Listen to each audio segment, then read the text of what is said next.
Hello and welcome to this week's episode of Uncorked with Funny Wine Girl. This is Funny Wine Girl, aka Jeannine.Luby, and I'm going to start off right off the top giving a shout out to my number one fan, Oliver. You have to go to YouTube to see I'm wearing his favorite sweatshirt. It's my class of '89 from Bishop Hannon. He said in all of my reels, you see it, and it's like I swear to you that I wash it. I'm not lying. I do wash it, but it's one of the comfiest sweatshirts. I just love it. But anyway, here we are moving through April, and what a wild week it's going to be here in northeastern Pennsylvania when I'm recording this because we had amazing warm weather. Quite frankly, too warm for me, but that's just me last week. And then yesterday and today we had snow flurries. And I know people who live in northern areas of me that I talked to today and they had 1 inch of snow. I'm like, yep, this is April in northeastern Pennsylvania. What are you going to do? But what else is in April that I'm excited to talk about is Earth Day. And, if you follow anything I do on social media or here on the podcast, you know that one thing that pisses me off is litter. And I'm a huge fan of upcycling and sustainability. And, I have a ways to go on many things, but I do what I can. I do my best. And I really appreciate others who do that as well. And so my guest this week is also one of my podcast sponsors and someone I've known a long time and a friend, someone I call a friend. She's very creative. We met many years ago, well, at least over 10, maybe 15 years ago when she was here living in Susquehanna County, had a wonderful coffee shop called Quotes. And I did some events there, some laughter yoga, a book event, and we've stayed in touch. And so Gabby Lynn is my guest this week. Gabby is now in the Lehigh Valley area. And as if you've listened before and you know the podcast sponsorship, Reinvented Threads, Gabby is incredibly creative and works to be sustainable in her everyday life. So, without further ado, welcome, Gabby Lynn. Thanks, Jeannine. Good to be here. Thanks for inviting me back. Always, there will always be a place for you. Thank you. Thank you. Thank you. And Earth Day just around the corner. That's great. That's great. Every day is Earth Day for me, of course. Yes. Yeah, I know. And it's funny. I've talked about like many times on the podcast, whether it's mental health or, sexual assault awareness month, National Humor Month. We have these observances and I think they are important because at least it does give that spotlight when the media and social media are going to turn their attention. But I mean, let's face it, for those of us who are passionate or advocates for things, it's like literally every day when you're living a green life or you're trying to live more sustainable. It really is something that you're kind of thinking about all the time. Yeah, yeah, that's right. That's right. And I have a wonderful husband, Tom, who I know you've met, who doesn't share the same views as I do about sustainability. So it adds a little bit of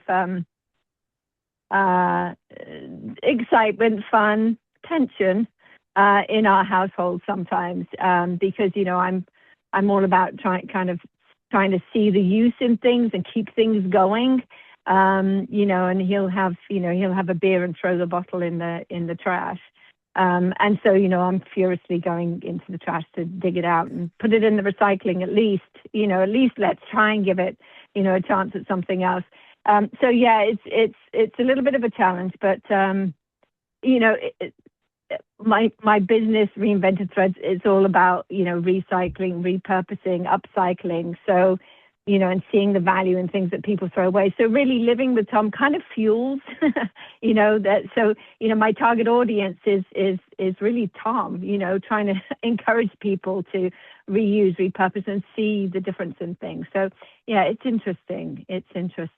I'll be at the sink cleaning out jars, and he'll be like, I'll be at the sink cleaning out jars, and he'll say, "What are you doing with that? Let's just throw it away." Like, no, this is going to be my new vase, or, I'm going to put storage, things in it. And my stepdaughter lives up in Maine, so a lot of the times I'll save a lot of jars for her. She does a lot of, canning and pickling and stuff. So I have this big section in our garage where, these are all for Kayla.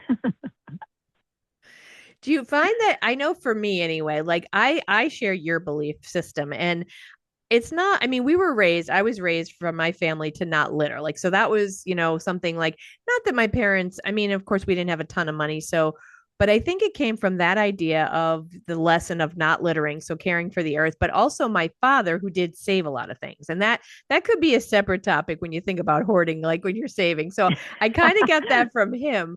But now that I have this and I started last year, the Restart Scranton initiative, Yeah. it's not a one and done. We did work last year, but I'm continuing it, occasionally doing workshops with kids. So now I'm saving like the toilet paper holders, the paper towel holders, the little white things that look like small tables that hold the Oh, keep the yeah. box on the pizza from. I'm saving all that stuff, and I'm not organized, so I need to start like at least grouping it. But do you find, I mean, this is because I am passionate about it, and honestly, the more I'm getting into it as I get older, I have a hard time letting go of a lot of things. Like I see stuff and I'm like, oh man, that's cool packaging, or that's I want to find a use for everything, but at the same time, you really can't hold on to everything in one space in one household. Yeah. No, I completely agree. And what springs to mind for me is uh, Tom likes popsicles. And so they have the little stick, that comes with them. And I'll say to him, just leave them, wash them and just leave them, in the cutlery thing in the sink. So, he leaves them there. I grab them, I put them in a little box downstairs. And the other day I was cleaning up down here and I'm like, what is this? And there's all these popsicle sticks from, before time, started. And I thought, oh, what? So I just put them, and I don't really have a use for them. It's just I can't, it's just, what is going to happen? So I actually put them out onto Free Cycle, and also there's a place on Marketplace where you can give just I think it's called Buy Nothing or something. There's an online thing where people will just, you can put it out there, craft supplies. And people will just come and take them. And I do that with, a lot of things that I kind of save thinking, oh, I'll make this with this, or that'll be for a future project. And then I'll come across it because I've squirreled it away somewhere. And I'll, again, try and keep it in circulation and try and pass it on. And it's funny because, I do have to kind of, be behind Tom and like, okay, don't throw that away. But there are sometimes things that he realizes, what, that is too good to throw out. He does every now and again, he'll clear out his garage and, he'll come down and say to me, do you want this? Do you want that? And I'll say, well, no, not really, but don't throw it away. And he'll say, well, what am I going to do with that? And then he knows lots of people. And so he'll go and ask them, hey, do you need this? Do you need that? And typically he tries to get rid of it. And then, I will, take whatever's left and go take it to the thrift store or, contact, somebody who may want it. He gives a lot of things to people, that are homeless, actually, his old sweatshirts and things like that. So there's that. So we try not to do it. He is kind of sort of exposure therapy, what I do. Sometimes he has a bit of a conscience about it. But I feel like if I'm not watching him, then suddenly the garbage can's going to be full of all this stuff.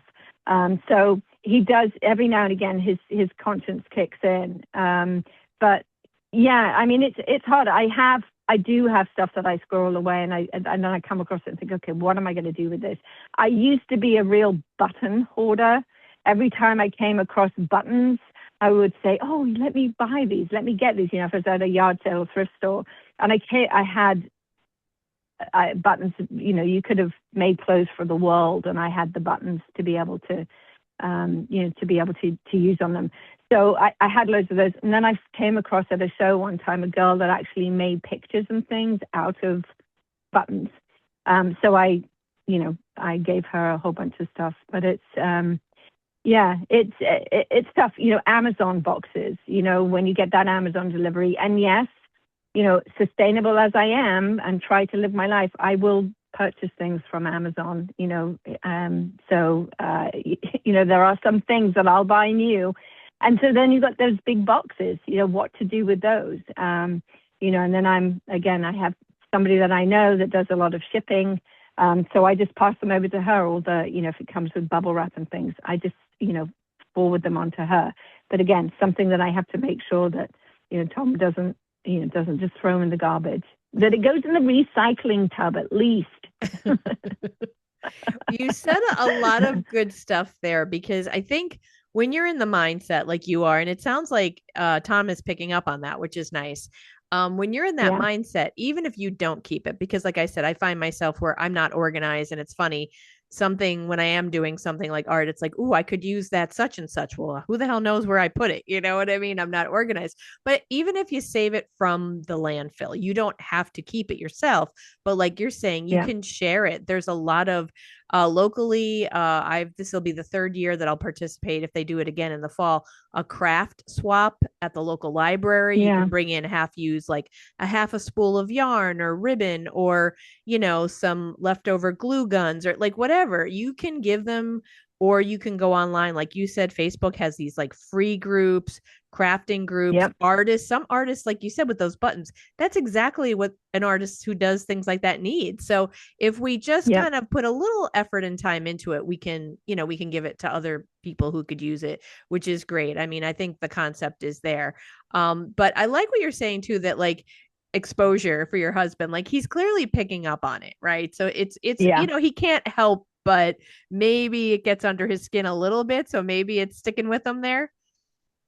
yeah, yeah. And actually, we've got more and more places popping up locally, where they're kind of craft supply stores, but you can swap things. So if you bring in something that you're not using, you can then choose something as well. So you bring something in, you take something away if you want to.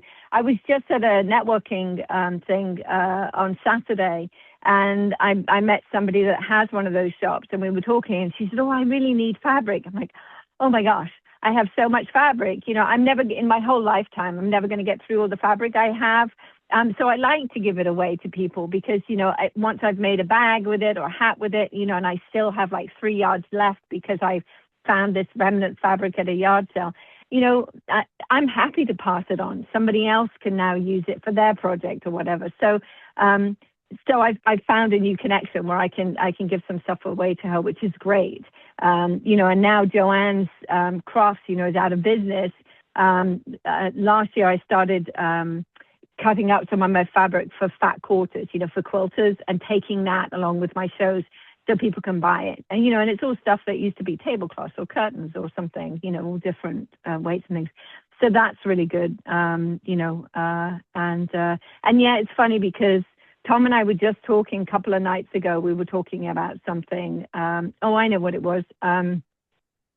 He was tidying out the garage, and I had a bag of old laptops, a couple of old laptops, an old tablet that I just don't use anymore. It's broken, but I don't want to throw it away. And he was cleaning out the garage, and he said, "I'm just going to put that in the garbage." And I said, "No, they do electronic recycling, every month or something like that. There's a set day for it." I said, "Don't do it." He said, "Well, if you don't move it by tomorrow when I'm cleaning out the garage, it's going in the garbage. I'm fed up with seeing it there." So I went and got it, and I've actually moved it to down here in my room so he can't see it for the next. But that's, he's, I just can't deal with it anymore. Every now and again, he's like, "That's it. It's just going in the garbage." So that's actually going to that's going to go to the recycling. And my daughter-in-law is going to take her stuff too. So we're going to do like a day out, recycling our electronic stuff. But he is good in terms of, he does like Amazon, but he loves, and we've talked about this before, yard sailing. Loves it, and estate sales. We found this great estate lady that does these estate sales over the winter months as well. So we would, our appetite for yard sales or estate sales was we could keep that going, keep feeding it all winter. But he does like to buy used things. He does, that whole keeping things in circulation. He does do that. And I think, that was one of the appealing things when we first got together. Is like, "You like yard sales too?" "Yes, I like yard sales." "Great." But he will keep stuff, buy stuff, and then say, "Oh, I don't need this. Oh, I bought 6, and now I have 6 of these. Let me throw 5 of them away." So that we try to curb. But he does like to buy other people's stuff. Yeah. And that is, I think, again, I'll say as I get older, I mean, it is so hard sometimes to come to terms with how much stuff we have and how it Yeah. is. And we talked about this before, so I don't want to repeat too much, but like how things are made to just break. So you'll buy them over again. And since my father has gotten sick, I feel like it did give me a little bit more perspective just because I'm like looking around the house going, you know what? I got to get rid of stuff because it's just that idea of what's really important in life.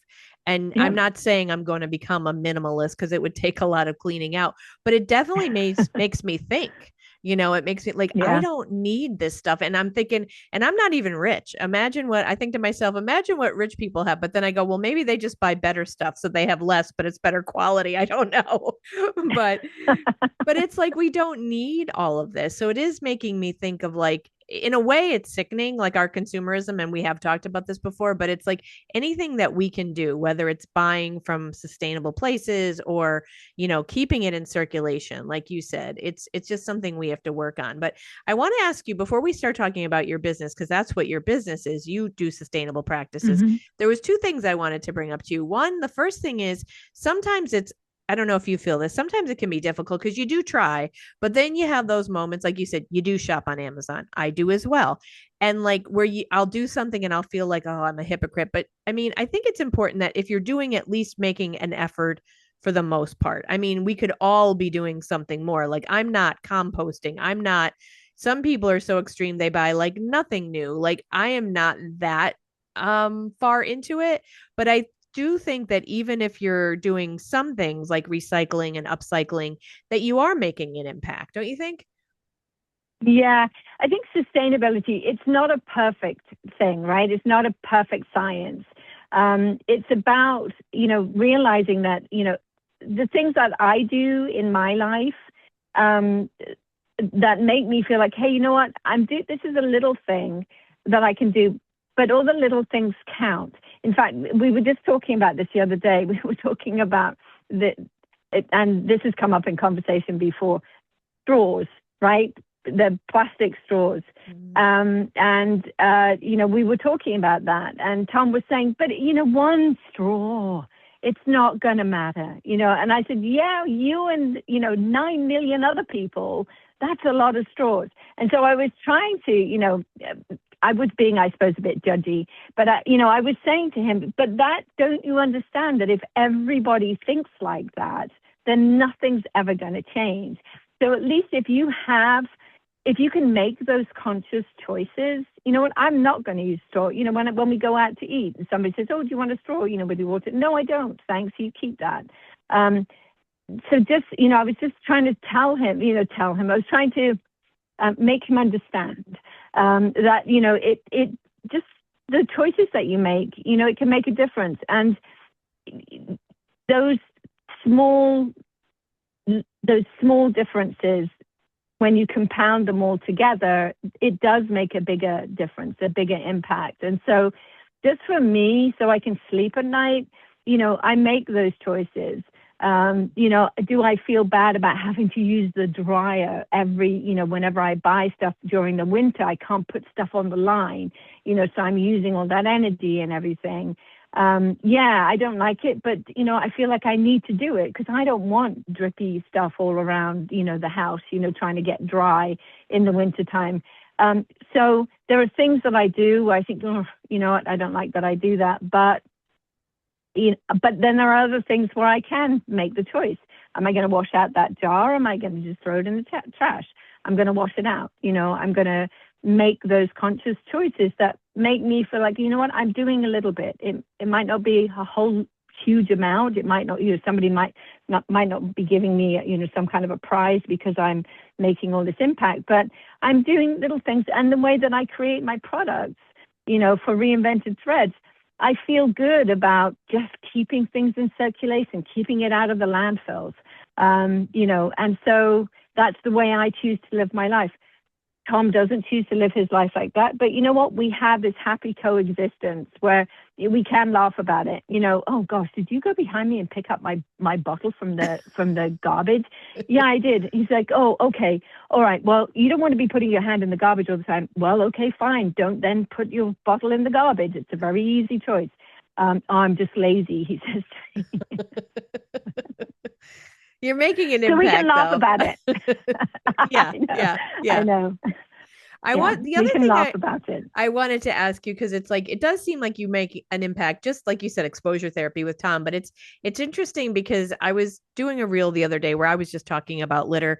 I often talk about it here in Scranton. We do have a lot of it, and when I go for a walk, I see it. It breaks my heart because we're talking mattresses and people throwing out dirty diaper. I mean, you name it, and it Yeah. is absolutely disgusting. And there's like no sense of pride when you see that.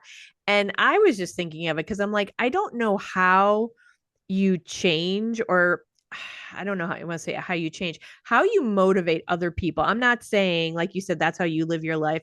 I like to pick up litter, even if it's just a little bit in my, neighborhood here. But like, I'm not expecting everyone to do that. But like, how do you get them to like go, at least don't throw your garbage on the floor, or I mean, the ground, excuse me, just throw it out your window or on the ground. And we'll have like pieces from the garbage, like people's trash that might spill that will just blow on the street for like 2 days. And it drives me bonkers because I'm like, no one will pick it up because it's not theirs and I'll pick it up. But like, that's all I'm asking. And it's like, I don't know what it's going to take because I feel like the preachy, judgy, it's wrong to litter. Like, that's not going to Yeah. change someone's mind. But like, I don't know because I think you really have to have the person really has to have a sense of this is my home, this is my neighborhood, or this is where I live and I want it to look nice, so I'm not going to litter, Yeah. or I'm going to pick up that wrapper because it's making the neighborhood look messy. I don't know how you motivate people in that way. I don't know if you that's something that you think about as far as getting people to at least consider these things. It's funny actually, but I do notice that, when I have conversations with people about, what I make and what's in it, I do see people, I do see the light bulb coming on sometimes. So for example, one of the things that I make, I refer to as my raggedy fish. And they're just little fish that I make out of remnant fabric, but I stuff them full of all little tiny pieces of fabric. So pieces that that I've cut up, and now I store in a big container down here, and that's what I use for them. And when I tell people, I just cut up pieces of fabric and use that. But of course, you could use other things to stuff fish with. So maybe if you made something like this and then you use maybe some of that filling that you get, when you buy something and it's stuffed with, with crinkly stuff or whatever, you can use whatever, just something. Nobody sees the inside. It doesn't really matter. These fish that I make just hang. So, they don't need to be fully washable or anything. So, and they're like, oh, wow, oh, that's interesting, and then I hang them up with a piece of, just piece of string that I've picked up from a yard sale that somebody might, otherwise it's just, oh, we don't really need this. Even small bits of it, I'll just put this in my bag, and take all of it. So I think just for me, getting out and about and seeing people say, oh, wow, you used that for that, and you did this. This is made out of that. I think that for me is kind of me sort of spreading the idea about, you don't have to throw it away. If it's an old, pillowcase or something, yeah, you can use the bits that are good, and if it's torn, then cut it up and put it as stuffing for something. Things can, you can keep things going. And I think, for me, that's what I do. In terms of littering, I don't know, it drives me nuts too. But you never see, I don't ever get the opportunity to see somebody dropping litter. It's always, when I'm driving along, it's on the side of the road, and it's just there, and it's like, ugh, it's so horrible. How can people be like that? And I think, particularly because I think the most of it that you see a lot of the time is, in the hedgerows along the side of the highway, where people throw it out. They don't live there. They don't care. They're just throwing it out because it's easier to throw it out than it is to keep it in your car and make sure you throw it out responsibly when you get home. Yeah, it drives me nuts. But I don't really know, there's that fine line between being kind of preachy, and, just kind of gently suggesting and setting light bulbs off in people, where they can say, oh gosh, I won't throw that away next time. I'll do this with it, or I'll do that with it. T-shirts. I make T-shirt bags out of old T-shirts. My grandkids know never to throw things away. And I give the T-shirts away with, if you buy something from me at the show, I don't use paper or plastic bags.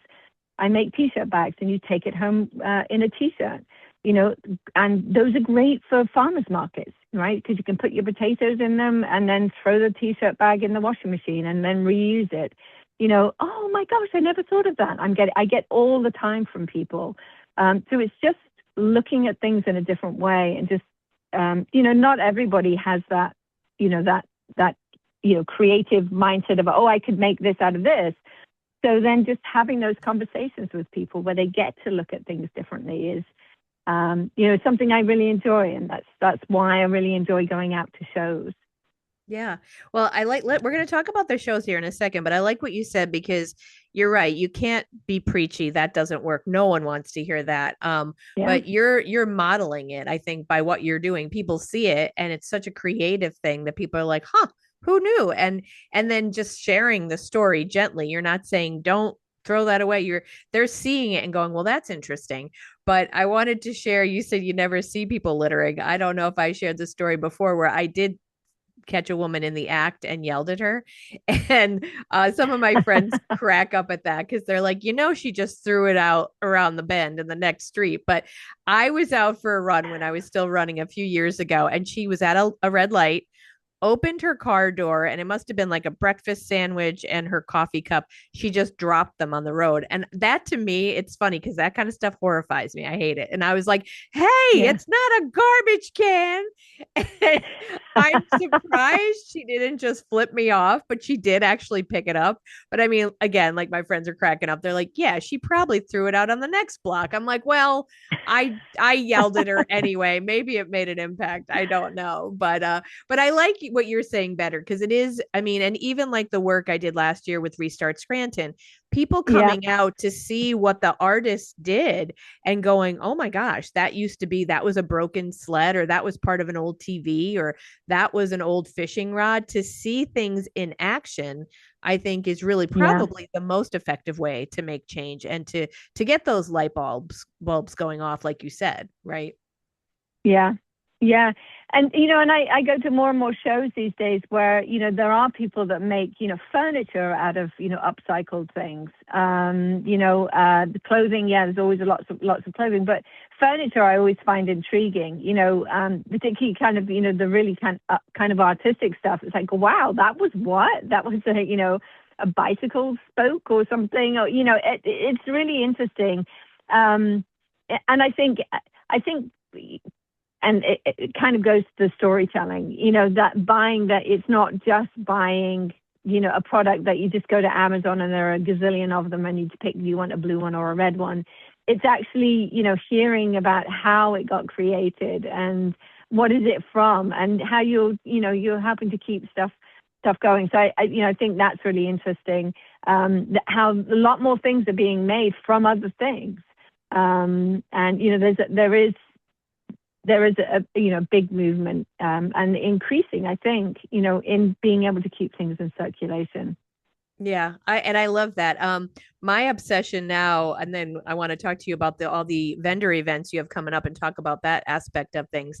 I'm obsessed with industrial things right now. So when I am out, Yeah. picking up litter, or my litter finds, as I call them, I like, if I see a screw, a nail, a washer, like the round, I am obsessed. I have a whole bag full. So my goal for this summer is to buy a soldering gun and solder. So I don't know what's going to come out of that, but I'm going to attempt to learn how to do this stuff. That's great. That's so we'll great. see. Yeah, I did.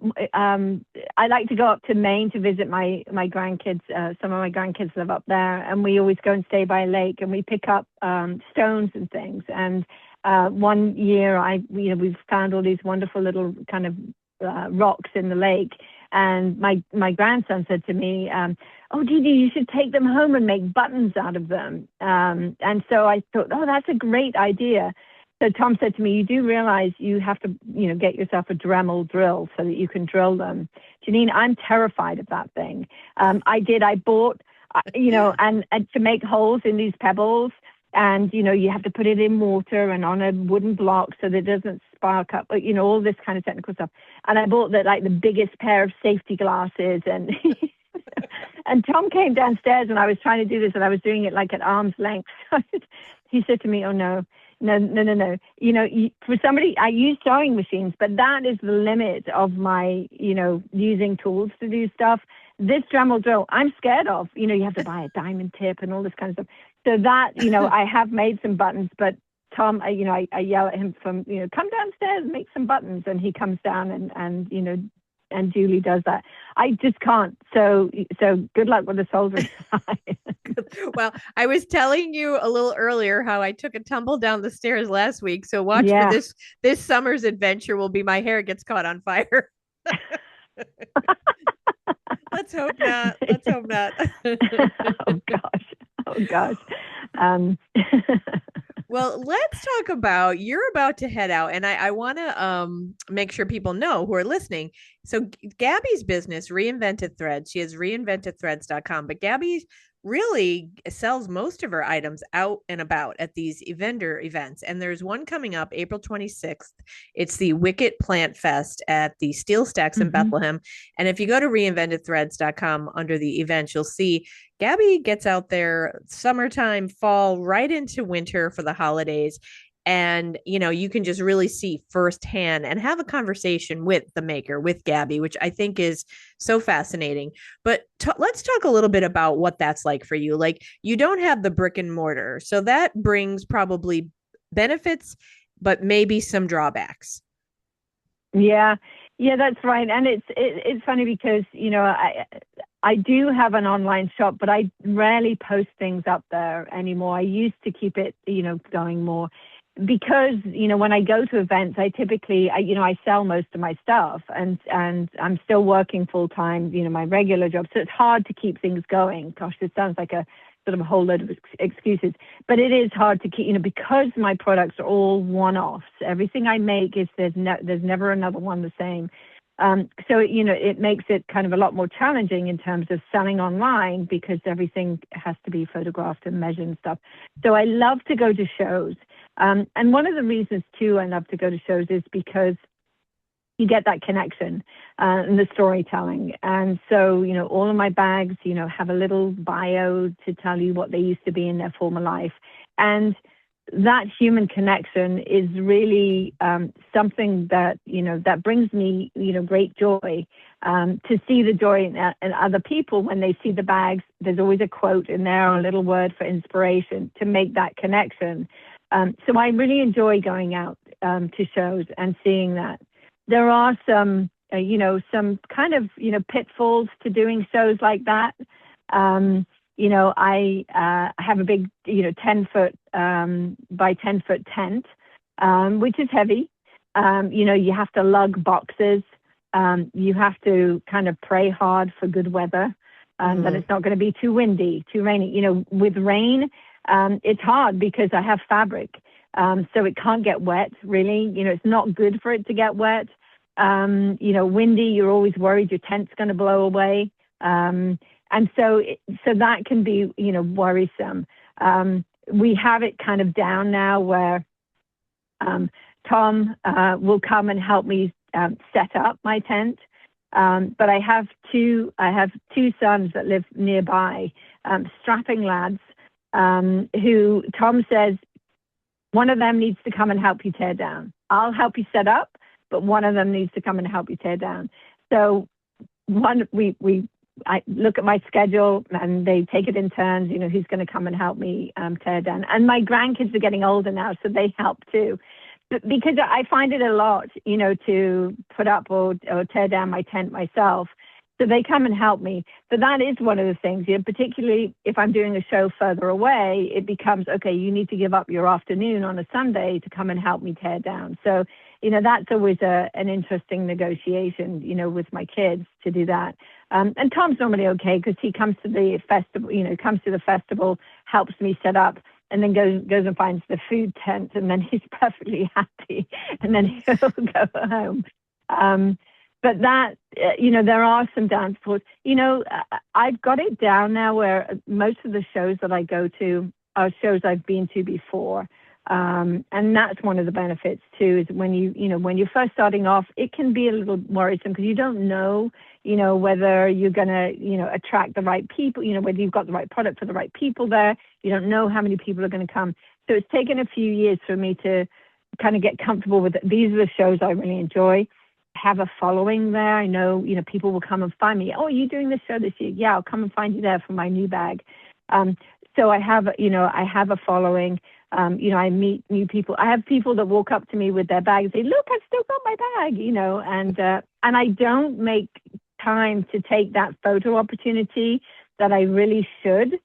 So this year I'm actually going to change that. I'm going to start being a little bolder and asking people, is it okay if I take a photo of you in your bag? But that human connection is really key for me. And I was just talking to somebody at this conference that I went to on Saturday, about how difficult I find it to relay the story behind the bag, behind the process, online. And so, if you see me in action when I'm at shows, I'm very animated. I'm very, into telling you all about the bag, and I kind of feed off somebody else's enthusiasm, interest in it. And I find it very hard to, replicate that when I'm putting something up for sale online. And, oftentimes I feel like, wow, that story that I told and that interaction was what sold the bag. It wasn't necessarily just the bag. It was them hearing, and they get to take it away. There is that little bio, but just that interaction, is priceless, really. So that's what I enjoy about shows. So all that kind of lugging all the, the heavy stuff, setting up, hoping it's not going to be bad weather. For me, it's worth it, and I do like one show a month, from now until the end of the year. I am doing 2 in September, but, and that's enough, and they're all on my website so people can see, okay, where are you going to be? And I don't sell, don't keep the shop active that much anymore, but I do post stuff on Instagram, and I do sell stuff on it. People will message me and say, oh, is this one for sale? And then I'll sell it, straight from Instagram. So, so I do have that. I would love to be a better online seller, but it's just, I find it very time consuming, and I kind of know I'm going to go and sell that bag at the next show anyway. Yeah. Well, and it's wonderful that you have that nice those encounters at these shows, that you are selling so much. And so that's great that you don't have to worry about, like, because you can't make enough to do the shop and the in-person. Yeah. So it's a good thing you're selling your product. But you make such a great point about, like, what sells the item is your story. Because now imagine, sure, Amazon and those other places are convenient, you click on it, but there's a million of them being sold, and you're never going to be out at a party and say, let me tell you about this red tank top, it was made in China. Like that's the whole story, right? But it's like, if they have your bag, it's like, oh, you see this was part of a cross stitch that the maker found at a yard sale, and then this other piece was gifted to her, and then there is an actual story to that, and there's something they can be proud about. Like, okay, this not only has a cool story, it's beautiful, but it's also helping the environment, because it's keeping things in circulation. And I don't think you can ever that's something that cannot be replaced by any item that's just sold out there. Yeah. And I think one of the other things about going to festivals, is there's a real kind of sense of community, amongst not just not just the artists, but, with the people that attend them too. There's people that take time out to go and support, art and local artisans, are great. It's wonderful, and so, they want to engage in conversation. They want to find out, how was it made, and so that is great. I kind of, often think, wow, I could just, I would just love to live in a community like that, where everybody is appreciative, of everything, even if they don't necessarily like the product. It's like, wow, you took time to make that. That's just really key. And I suppose, I do work from home, my other job, so don't get out that much, and I used to be very sociable. I mean, you mentioned about the coffee shop. So I used to be into everything. And, since I've been working from home, I don't do that a lot. So yeah, I do when I get out at shows, it's like, okay, let me at them, let me tell them my stories and let me, you know, um, so it's good. And I really enjoy it. And I think the people that I talk to really enjoy it too. And, a lot of people will come and they'll buy gifts for other people because they've bought a bag before and they've just, and somebody's made comment to it and they'll do that. And it's funny because I've actually recently just bought a couple of my bags. I went out and I buy a lot. If I don't buy my clothes at thrift stores and yard sales and stuff, if I'm looking for something, I'll go out to Poshmark, which is, online where people kind of sell stuff they don't need. And just one day, just for fun, I put in Reinvented Threads into the search, the keyword search, and I found a bag of mine that I'd made back in 2021, I think it was. And here it was on Poshmark. So I went ahead and bought it back. And and reworked it. I mean, it was fine. And, contacted the person and she said somebody had bought it for her as a gift, but it wasn't really her style. So she was just selling it. So I bought it back. I reworked, a couple of things on it, and that one's going to be for sale. I'm just going to keep it going, so I thought that was interesting that somebody actually put it up, on Poshmark for sale.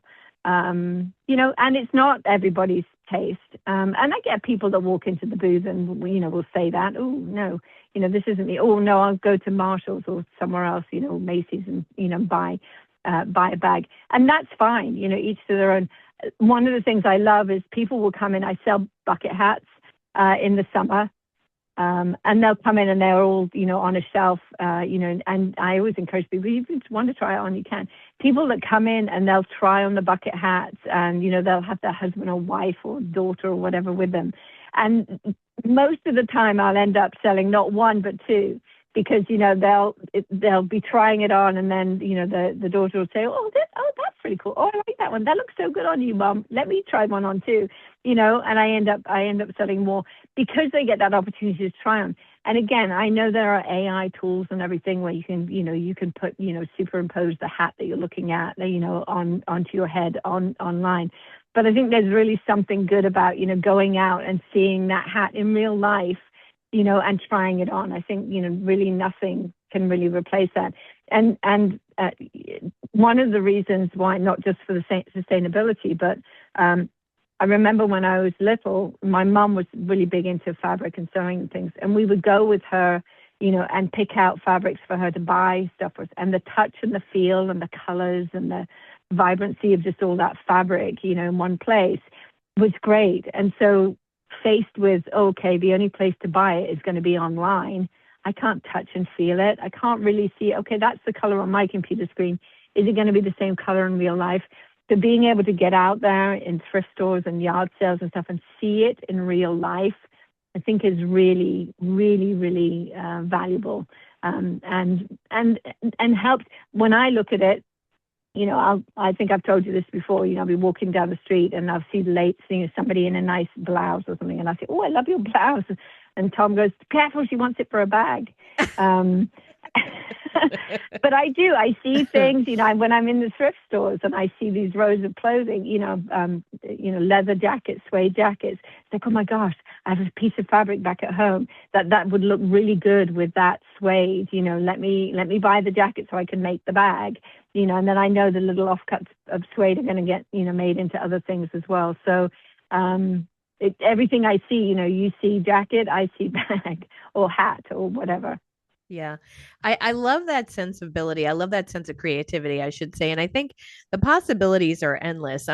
I'm envious because I did try sewing. I took a class, a couple summers ago, and I'm determined to get back to it. But it's something that I would need to, watch the YouTube videos to go back to it. But I have the creativity, but I don't have that. That's why I'm like enjoying just doing this upcycled art, whatever, out of cardboard or Yeah, whatever, just because first of all, it's a good outlet. It's really good therapy just to like make something. But if you are a person who's creative or you want to flex that muscle, it is just so much fun because truly the possibilities are endless. And I think we talked about this before too. The idea when you are creating or upcycling, really folks who run businesses should really lean into this more because there's problem solving there. There's seeing something and yeah, not just saying, "Oh, that is used for this." You see something when you're creative and you go, "Oh, it could be for this or it could be for that." That's a great way to think. And honestly, that's a pretty useful yeah. skill, but you also get to make something that just makes other people happy too when they see it or they get to use it, which I think is great. Yeah, actually, one of my favorite quotes, an Einstein quote, is creativity is intelligence having fun. So, that's really, really something that, that I live by. I like to think I'm fairly intelligent. But in fact, I've put that quote on bags before, people have bought them. That's a good one. And yeah, I agree with you too, that problem solving, in fact, in my other life, I'm a career coach. So I'm always encouraging people, that curiosity and that, asking questions and things becomes even more important in this world of AI, where you can just throw something into Chat GPT or whatever and ask it to, solve the problem, come up, with the answers for you. Employers are liking more and more you to be able to be that creative thinker and be able to ask questions outside of the AI box. Right. So, yeah. So definitely, creativity, I think, it's a good soft skill to have, particularly in this highly competitive job market. Yeah. I think it's underrated, unfortunately. But I mean, there are highlights here and there. But I think it's and one of my other guests, I think it's gonna air next week. A friend of mine, Thea, who has this Dare to Wonder where she leans into playfulness for families, not just kids, but for adults. And she brought up a good point that I think of too, where it's like and it's probably different generations. Like I wasn't encouraged to do certain things. Like if you're not quote unquote not good at something, right? Like, oh, that's a terrible Oh, drawing. She yeah. doesn't know how to draw. Then you're not encouraged to do it and you're discouraged to do it. Like, oh, you're singing off key. You shouldn't sing or you shouldn't dance. You don't know the moves. That's the opposite of what we need. And I'm not saying, by all means go on one of those shows and think you're going to become a star. You do need to be grounded in reality, but but but the idea of having fun and exploring things like with my doodles that I've been doing and I'm having a ball with them. I love this. They're Yeah. not meant to be like, one arm is 2 inches wide, the other one's like a half an inch. I'm not, yeah, they're more like abstract, but I'm having a ball with them because I'm expressing myself. And so what if I can't quote unquote draw like, fine, like a fine artist? I'm just having fun. And I think everyone should lean into that part of themselves if they have that urge instead of thinking, oh, well, I can't do this well. Who cares? Unless you're in a competition. Yeah. Who cares? No, I completely agree. And you have one of my Archie Monster dolls. I created those Archie Monster dolls with just that idea in mind. In fact, the tagline for them is "Created imperfectly to inspire," because we're not all perfect, and none of us are perfect. And so the Archie Monster dolls are the same. I've got a little bit of a seam from the jeans, and I cut it, and it's off kilter, and that's fine. That's all part of it, just using up those seams on the jeans. And the eyes are wonky or whatever. So, yeah, I mean, that's it. And those things, I sell those things all the time. People love them. They connect with them. Yeah, I'm not perfect either, but hey, this one has this word on it or that word on it. And, and I want it. And so, yeah, I'm a big believer in that. You should try everything. Even if you're not very good at it, if it gives you joy, just keep doing it. Why wouldn't you? I meet a lot of people who are kind of at the same sort of stage in life as I am, who've had this, they've had to be bringing up their kids. They've had to be the responsible parent and, mother and wife and whatever. And now, now they're kind of in their 60s and they're feeling like, hey, you know what? I've always wanted to do this. And now I just decided I'm going to, I've always wanted to, crochet little, little dolls or whatever. And now I'm doing it, and they'll start off I met one lady a couple of years ago, and she was going around, all these little kind of church events and things and selling that, and just happy as a clam. I mean, just really loving it, and it was just great. It gave me goosebumps. Something she'd been a CPA or something, all her life, and now she's like, okay, so I'm retired, and now I'm just doing this, and I'm loving it. Don't make, I can't support myself on it, but she was just loving it, getting out and about, talking to people, giving joy to people, making these little crochet dolls. It was great. Yeah. And not only it fills her heart, but there's that community again, that connection. Yep. She's, giving joy. Someone likes the doll, buys it, gets a smile, feels good about it. And there's that human interaction, that connection that we all need. And I think that's great. Creativity opens up Yeah. so many doors and creates so many connections. It's wonderful, I think. Yeah. Yeah. Yeah. I'm meeting more and more people too at, at shows do have that consciousness about, throwing things away. They'll, a lot of people that, that I know that shop with me all the time, but other people, and it encourages me because there's a lot of younger people that come, who are, doing projects at school, like to your point about the Scranton project, who are doing things in school like that, leading projects like that, and that gives me hope, that the future, that the world isn't going to end up just being one big garbage tip. That there is that there are people that are conscious about it, and spreading the word too, which is great. It's funny that the simplicity of the T-shirt bag. Just seeing people's like saying, "Oh my gosh, I never realized this." I just normally just throw my T-shirts out, or now there's a good use for them, which is great. Yeah, I love that. Well, as we wrap up here, I want to remind folks who are listening, if you're in the Lehigh Valley area, or if you like to take a little road trip, if you're nearby, because it is a beautiful place to visit, April 26th, you can find Gabby Lynn at Reinvented Threads at the Wicked Plant Fest at Steel Stacks, which is a really cool spot, by the way. It's just really cool to visit. And they Mm-hmm. have all kinds of great events there. And then in May, I think is it the Bethlehem Fine Arts Festival Yeah, or? it is, and that's over Mother's Day weekend. So a lot of people will come to that. So there's some fabulous restaurants in Bethlehem. So it's a great day out, great place to bring mom, granny or whatever, and come and eat and wander through the festival. It's on the main street in Bethlehem. So if you're eating there on the main street, you can't miss the festival. It's right there. Lots and lots of vendors. And it's a great event. It's all weekend, Saturday and Sunday.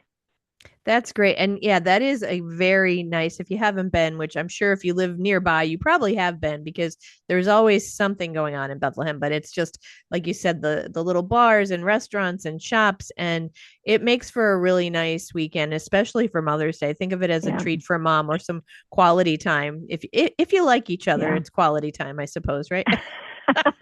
Yeah, yeah, I don't want to yeah, assume anything for absolutely. listeners out there. You never know, right? To each their own. That's right. Yeah, But I yeah, want to thank definitely. you so much, Gabby. And everyone listening, remember to check out too reinventedthreads.com. This way you can see exactly where Gabby's going to be, and Reinvented Threads will be a vendor. And you can follow along, as Gabby mentioned, Instagram and Facebook, Reinvented Threads. I want to thank you for your time, and I want to thank you for what you do. Honestly, I love seeing what you post. Thank you. I know what you do, and you just inspire me truly. So thank you. Thank you. Thank you. Thanks for all you do too. I love all the things that you do. It's fabulous, keeping us all laughing. Yeah. And some days I'm like, yeah, let's laugh. Oh, God. Oh It's no. funny. When I see myself and I'm like, oof, God, I look like I was faking it there. But I mean, as long as, because it's been rough with dad's illness, there's a little bit inside of me that's, sad some days. And I'm sure that will Yeah. continue as life goes forward. But even if I can still do it, because I mean, obviously I am passionate about it. I believe in it. And some days I'm in a better place than others. But if I can do that and people smile and laugh and they do feel good and walk away feeling good, then that's it. Yeah. I'll come back to feeling better on different days, but like as long as we're connecting and making an impact on people, it does make a difference. So, yeah. Yeah. Yeah. Well, thank you. Well, thank you. Thanks again. Thanks for everyone listening. Remember, if you would like to be on the podcast, or if you have a woman in your life who you're like, oh my gosh, Sally's amazing, she should be on there. Well, first ask Sally if she want to talk, and then send her my way or have her reach out to me. Funny Wine Girl Jeannine on Facebook and Instagram, and of course Jeannine.Luby on LinkedIn. Feel free to check me out there. And if you would like to support conversations with women that I have on here each week, please reach out to me because I have very affordable sponsorship packages. And if you want like a one-time shout out for an event or something, $25. Otherwise, they're more extensive packages. And if you cannot do that at this moment, maybe you don't have a budget for it, which believe me, I completely understand. You can also help and make a difference by sharing an episode of the podcast. If you listen and you enjoyed it and you think, oh, I know someone who would like this, please share the podcast. It's on Spotify, it's on Apple, it's out there everywhere. Share it with a friend, a foe, anyone you know. And, write a review, a testimonial, whatever. That all makes a difference and it helps to grow the audience, which I appreciate. So, as I say each week, I appreciate you from the bottom of my heart and the bottom of my wine glass.